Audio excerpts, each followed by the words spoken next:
Good testicles, good mouth. Quite nice colours. There are no frills to farming in this remote part of Scotland. For the last 50 years, my parents Simon and Teresa have built a life here that's real, raw and beautiful. And I was lucky enough to grow up here. Welcome back to Owskerry. Oh, that place. This is On to Other News. Last time I showed you my mum having to leave the island for a week, but now she's on her way back. While she makes the journey across the North Sea from a different island in Orkney with our friend Tommy, Dad and I are relaxing in the premium lounge of Owskerry Airport. There's a female making its way to somewhere where it can find something to eat. Me and Dad have just had a busy day exporting all of our Owskerry raw fleece for processing, so I brought some snacks from the house to keep us going. How do you feel about us exporting another year's clip? Oh, I feel very good about it indeed.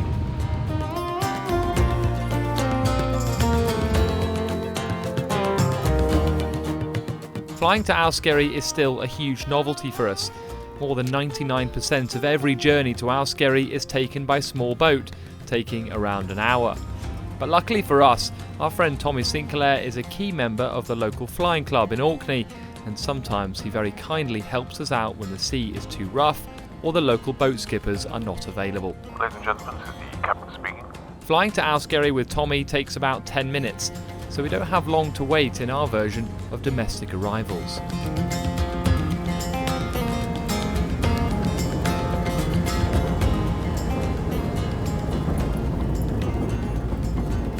We only worked out that it was safe to land on Owskerry a few years ago. This kind of journey was never even contemplated as an option when I was growing up here. Tommy jokes about being the only fixed-wing pilot to ever land on Owskerry and then still be able to take off again. That's a World War II era story for a future episode.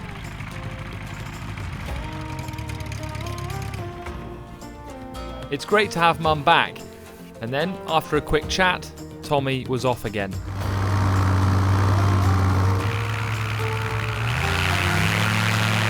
The only thing Tommy's ever nervous about regarding landing or taking off in Owskerry is the sheep, which we make sure are never in this field when he's coming. But now that we've got Mum back, we can get on with the flock jobs again. They're beautiful at this time of year because you really see all their colours. Busy day ahead. Very busy day ahead. We've got all of this lot to sort out. There's nothing quite like the sound of sheep's hooves running past you. The sound takes on different forms on the different surfaces around the island, from the loose stones in this funnel before the sheep pens to the sounds of them walking past our house on the pebbles. Meh. It's nice to stop and chat every now and then before you bother the sheep again by gathering them.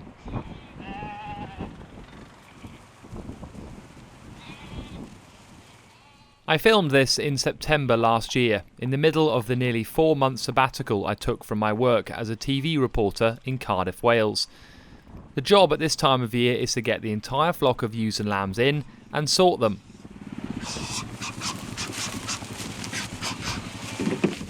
So we've gathered in all the sheep off the island, that's both flocks together, which we never normally do because there's so many sheep to deal with at once in the field. But luckily it's been a great summer, so there's lots of food in the fields for them.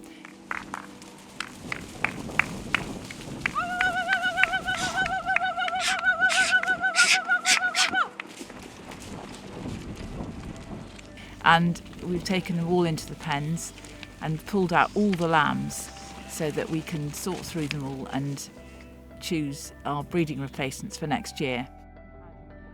Dad is supervising from the comfort of outside the pens. His knee gives him a lot of pain now, so he has to take it easy during a lot of the sheep work that he's been doing for nearly 5 decades. All this work takes place in the sheep pens that my dad built with help from my late Uncle Sean and my Aunt Catherine back in the 1970s. They've certainly stood the test of time. Our sheep are such a unique breed. They're known as Rollies, which is a nickname for North Ronaldsay, the name of the island in Orkney where they originate from. It's only us and people on that island that still farm this breed of sheep anywhere in the world, apart from the odd one living in a petting zoo elsewhere. What we've done is we've chosen 20 ewe lambs to replace the older ewes. Some of the ewes get broken mouths and get very thin. Not going to be able to eat much this winter. What a cheery thought. And we've chosen 60 males that are wethers. That's a castrated male, and they are now going to be left to grow over the winter to make the best meat and the best sheepskins. So they've gone out.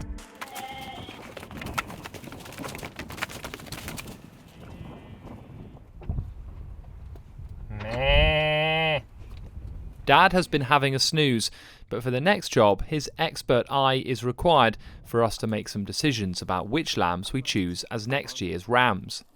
Do you want to stay on the gate, Simon, and then you can open the gate when I'm needing it? If you come down to the gate. It'll work. So we're going to choose 2 tup lambs this year, Simon, and we've got to just decide what colours. Are we going to choose a tanny one as usual? Yep. Right, let's have a look at the tannies then.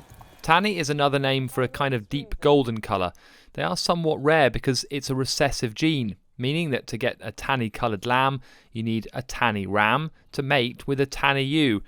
So we always choose one ram with that colour in it to keep the gene going, because it makes beautiful wool and an incredible sheepskin. That's quite a bonny one. That's a bit small. Let's have a look at this one.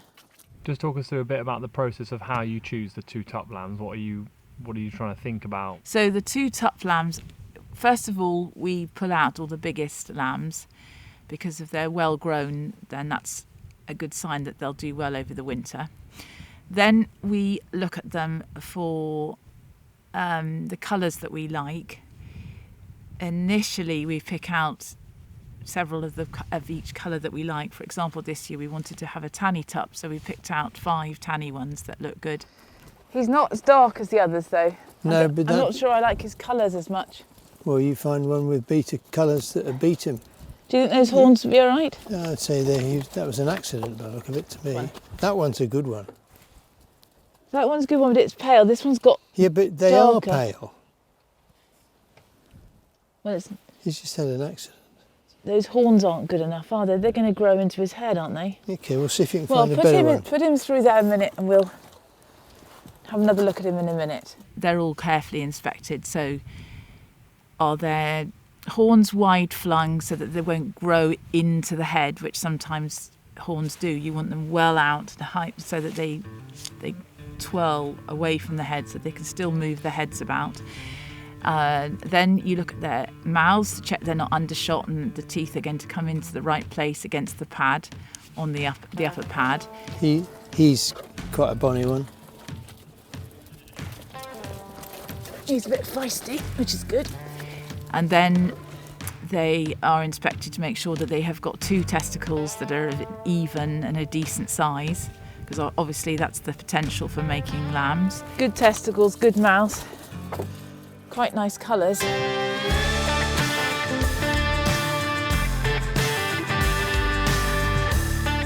As they grow older and larger, the tup lambs grow in confidence and start to assert their place in the male hierarchy. Watching them compete is quite a sight.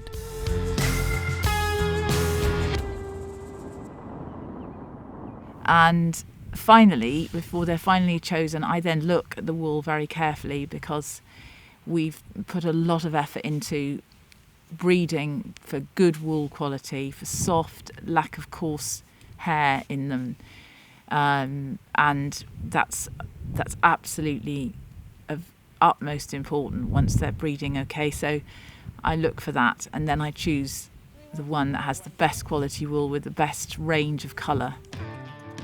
It's got brown horns. It's got brown outer covering of sheep wool. This one, it's not very big. No, I know it's not, but it doesn't matter about. To me, it doesn't matter. Okay, let's put that through there then. So that was the tanny ones this year, and then with the grey ones we wanted to choose a grey one, And again, with the grey ones, you want to have good symmetrical, well, they're all symmetrically marked, but you want to have really definition so that the spine and the saddle that comes down over the shoulders is all darker and, you know, stands out.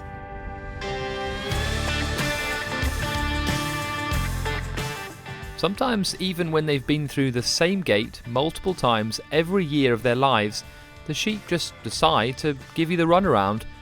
I guess it's a good way to work off the calories in Mum's home bakes.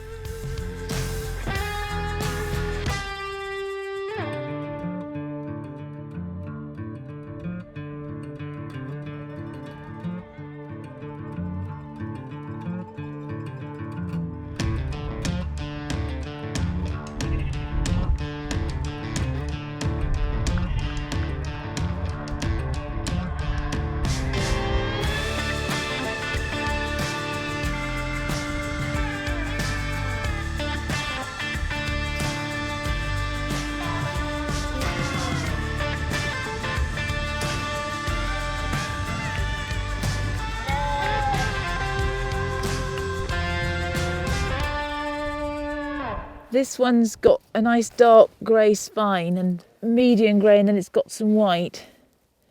That's a handsome animal, and the quality's quite nice, I think, although I'm going to get my glasses to have a good, better look at the quality of the wool.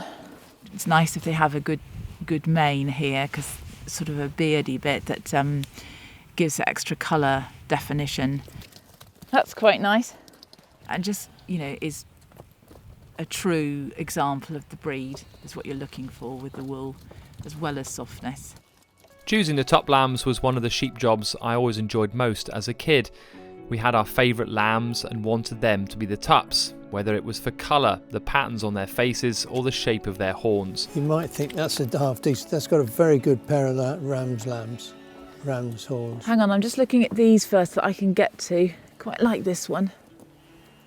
He's got nice wide flung and he's quite a goose size. Was this the one you were talking about? This one.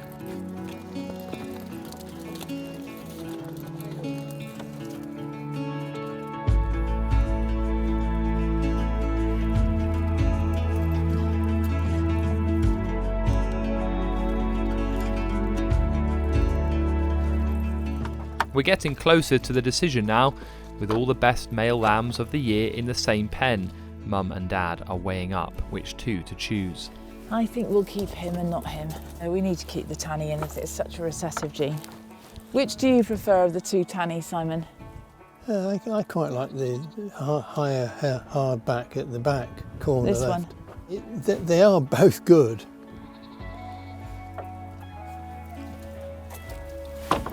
So we've chosen the two then. They look pretty good, I think. Marker fluid or how? Just a dab. That's lovely. And the same with this one on the back of the head. Lovely. So we have our 2023 top lambs then? We do. They're chosen. So they can go back in with the males now and wait for the vaccine. So I'll put them back in. Actually, I might bring all the males down into here now, I think. And then we can clean this pen.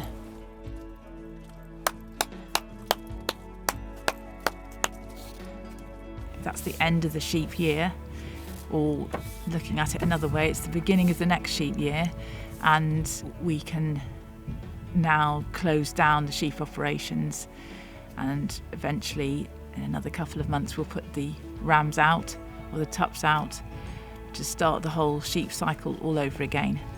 But for now they're all weaned. The lambs have now been weaned off their mothers so that the mothers can build up some strength and some fat so that they're ready to go through the winter, which will be, you know, can be very coarse and very taxing on the ewes, especially once they're pregnant again and they're having to make lambs as well. Reckon to our choices then, Dad? Very good, not a problem. Do you like these animals? Yes, very much. They're a very nice choice indeed. You two have been flogging your guts out. Doing a very good job.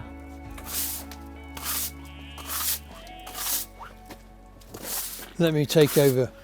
No, it's fine. You can get the shovel. I will do, but there's a lot more to shovel yet. And it is filthy. All glamour in that. No, it's definitely not all glamour. Shoveling shit is all part of the job. But you know, people see shit as something unpleasant, but this isn't. It's all good for the land. It's all part of healthy eating. There's an old saying that says that a farmer's best friend is his boot, or her boots in my case. And that's really to do with farmers walking the land and seeing the stock and so on foot. But in this instance, it's protecting me from all the dampness and shit in the pens. It's green for all the grass and the seaweed, and growing sweet grass over there. If I come in and carry on where you left If you give off. me the shovel, I'll do it. Thank you. The end of this particular sheep year, or largely the end of this particular sheep year, it's been a slightly different one, and there's been lots of pressures, but I'll give us your overall thoughts about it. Well, I'm actually feeling very lucky and very grateful that I've had the help I've had, and that we've had the weather we've had, which has all been on our side this summer, so that the sheep have grown well and there's plenty of food. As I say, it makes it easier when you take them in. If you know there's plenty of food, you can keep them in the fields for a bit longer while you do things. But I also feel that it's been hard making the decisions. We're trying to cut the flock down a bit, and that's very hard when your whole raised on Detch for years has been to improve the flock and keep it going at a decent number that give us a living. So to try and cut it down and inevitably be heading towards ending our time here bit by bit is sad, but it's also been a pleasure just to enjoy it, and knowing it may not be happening much more, just to take a bit of time to enjoy that. And also for me, I think, now that I'm running the flock completely and I'm in charge, there's always nerves and stress, as there was before this gathering, to be sure that I got everything right and I injected them right with the vaccine, which I didn't mention that we need to vaccinate them because there's a clostridial disease that the lambs are susceptible to at this time of year. And having done it again and feel confident that I can do it, it all makes me feel that I am more in control of the flock, and I'm not as vulnerable as I thought I was in terms of keeping on top of it all. I know that I can't do it on my own and I need help, but if you know what you're doing and you just need to have people to help you on the ground, it makes it a lot easier than if you're worried, as I have been in former years, that there were certain tasks that only Simon could do and I couldn't. So that's been a big confidence booster. Cool. Anything else you want to mention, or are we done? No, I think that's me done. Alright, cool. Me done too then. Thanks for watching this episode. I'll see you on the next one. Cheerio.